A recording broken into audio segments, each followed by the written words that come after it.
how's everyone doing? Welcome to From Z to A, Alphabetical Interviews with Zach Anderson. I am Zach Anderson. We are here today at White House Productions in Shelton for the 9th edition of Monsters of Acoustic Rock, and I am joined by Joe LaDore.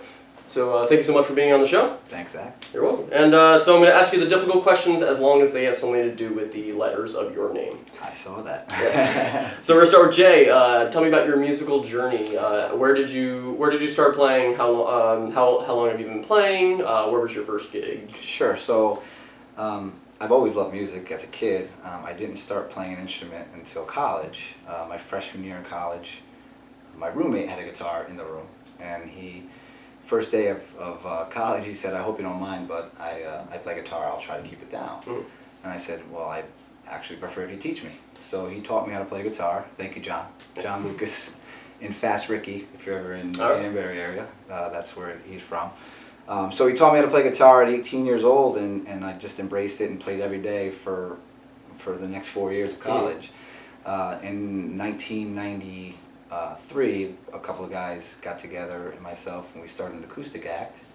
And in 1994, we had our first gig at Rattlesnakes in Hamden, Connecticut. It's not there anymore, but we opened up for a band called Catch-22, and we were called Mean Carlene, and we were together for a few years, and over a period of 20 years, we had different players in and out, but Mean Carlene just disbanded in January of 2014. So it was a 20-year run of probably, one of the greatest experiences of my life, just being in a band for that long and playing, some really cool covers with some really cool people and some really cool places. So that's my beginning and up till now musical experience over the past 20 plus years. Awesome. So do you have any particular themes you like to introduce into your lyrics? Yes. Yeah. So starting off in a cover band, I was inspired by a lot of the musicians that we were covering to write my own stuff. And initially, my music that I found, my writing was very dark and very disturbing. And I think a lot of people who write will say that just because it's one of the emotions that's hard to get out. And I think music brings that out of you. So I went through a period of my initial writing of just really sad stuff. But then, as I got older, I got married, had kids, I felt a change in attitude in myself. So I started writing a lot about my kids and about my family, and it became a little more happy.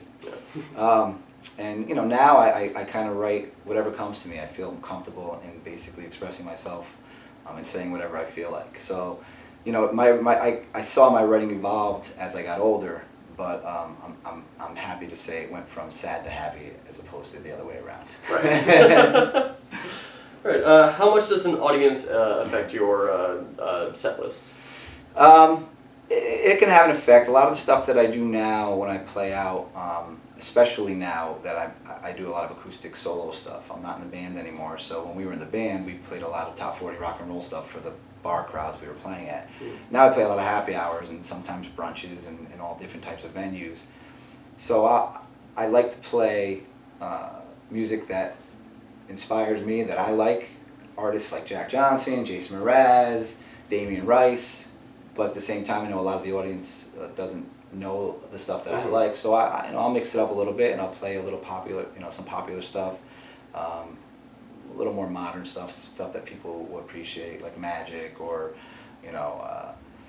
one of my new songs by the Strumbellas, because the Strumbellas are popular now. So I'll mix it up, and it will affect my choice based on where I'm playing, but for the most part, I kind of play a lot of the stuff that I enjoy and I think people would like just because they may have never heard it. Right.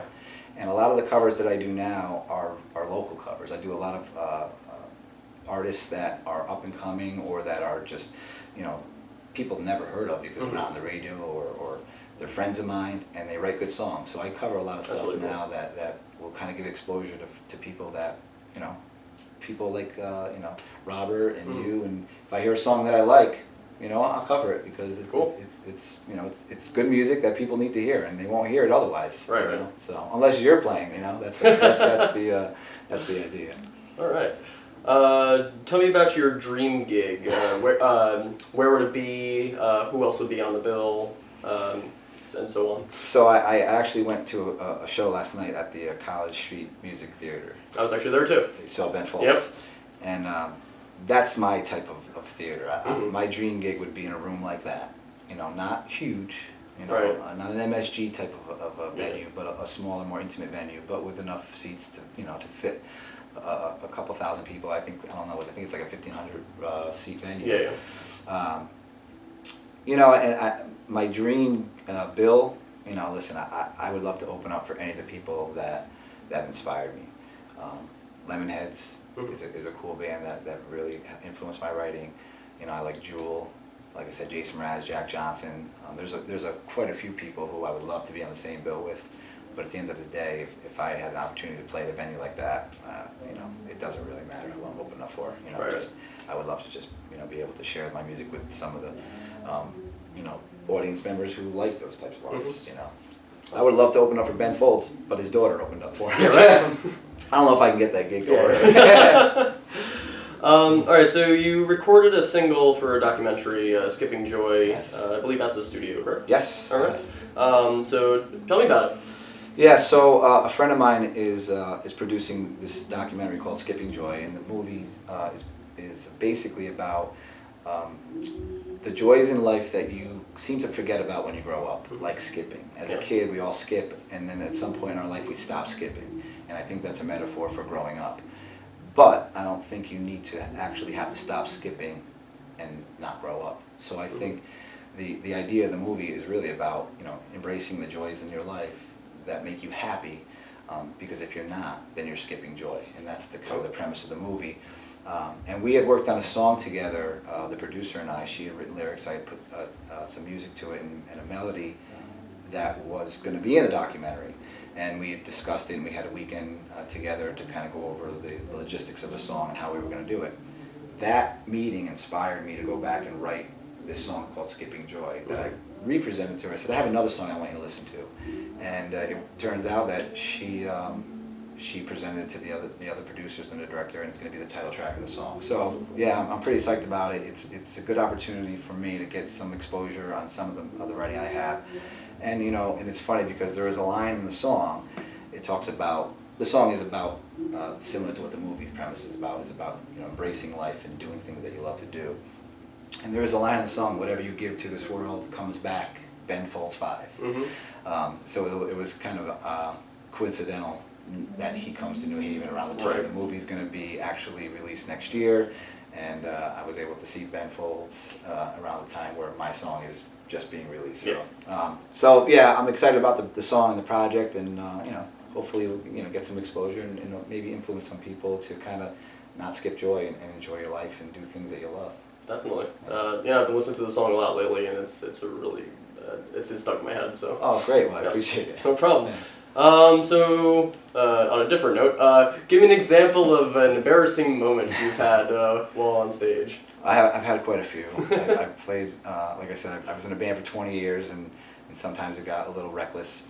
I guess probably one of the most embarrassing moments that I've had, I played at a high school gym or actually a high school auditorium for some benefit, and I'm a acoustic guitar player and a singer, and most of the time when I'm singing, I have a guitar in my hands. Mm-hmm. I'm not the guy who grabs the mic off the stand and runs around the stage and sings. I'm more of a, you know, stand up straight and sing and play. Well, there's one song that I don't play acoustic, so I put it down and I decided I was gonna grab the mic and rock it out. Only when I grabbed the mic, I pulled it right off the cord, and I'm basically singing into a dead mic because the cord's still stuck in the mic stand. And as I'm singing, I realize I don't hear myself, and then I realize nobody hears me. Mm-hmm. So quickly get back to the mic stand, plug it in, and finish the song. But listen, I've had moments like that where you think you're singing and people are listening, or your guitar's not plugged in, but for the most part, people just kind of get caught up in the music and they don't really know. But I guess that would probably be my most embarrassing moment. Since then, I've had quite a few, but you know, probably too many to go through. All right. Well, I like to end all my interviews with 3 random or interesting facts about yourself that many people might not know. I know. You prepared me with this question, and it's always the hardest one. I know. Well, I tell this. Somebody asked me in an interview for a job once. Give me something tell me something that no one knows about you. And I answered off the top of my head, my favorite movie in the world is Dumb and Dumber. Right. And it actually worked for me because the interviewer loved the movie too. I was like, that's very cool. Yeah. So that's my favorite movie in the world, and I don't know what that tells about me, but I just think that, you know, if you like that kind of humor, then you know the kind of person I am. Somebody learned, and actually today I was, somebody said, oh, you're left-handed? Because I was writing something, and I said, well, actually I'm ambidextrous, so people don't know that about me. I write lefty, I throw righty. I eat lefty, I bat righty. I do things, you know, I'm an op bird. Actually, when I first picked up the guitar, when my roommate wanted to teach me how to play, I picked it up like this. Because what people don't know about me, here's another one. I play guitar right-handed, but I play air guitar left-handed. Ever hear that before? Never. That's So there's 3 things about me that's that pretty cool. no, not many people know. Right. Well, thank you so much for being on the show. Thank you, Zach. I appreciate it. If you'd like to check out Joe LaDore, please visit the link below. And in a moment, we'll cut to a performance from Joe. So thanks again for watching, and we'll see you next time. Thank you. Thank you.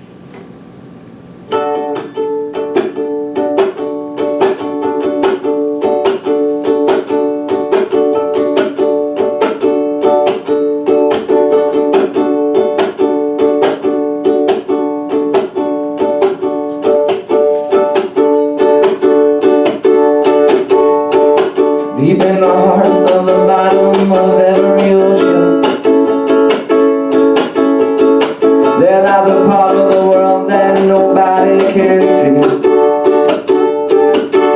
Well, I ain't nobody, and you and I share the same notion. So you hold the line, and I'll take the dive into deep. And don't be afraid, at least once a day, that's called living. The words that we say that get in our way, that's our choice. If it takes one to know one, and it takes 2 to tango, hold on to that line. There's no way that I'm skipping joy. Deep in the heart of the soul of every hero, there lies a part of yourself that nobody can see. Well, you ain't nobody, now let's sing Conte Partito. And I hold the line, now you take the dive into deep. And don't be afraid, at least once a day, that's called living. The words that we say that get in our way, that's our choice. If it takes one to know one, and it takes 2 to tango, hold on to that line. There's no way that I'm skipping joy. There's no way I'm skipping joy. Across my heart, ever since I was a boy. My mama told me right from the start. Now back from the bottom and right to the top of Tanzania. Whatever you give to this world comes back, Ben folds 5. Don't smoke if you got 'em, instead have a glass of sangria. And stop wasting time, don't look back, just thank God you're alive. And don't be afraid, at least once a day, that's called living. The words that we say that get in our way, that's our choice. If it takes one to know one, and it takes 2 to tango, hold on to that line. There's no way that I'm skipping joy. If it takes one to know one, and it takes 2 to tango, just stop wasting time, don't look back. There's no way that I'm skipping joy.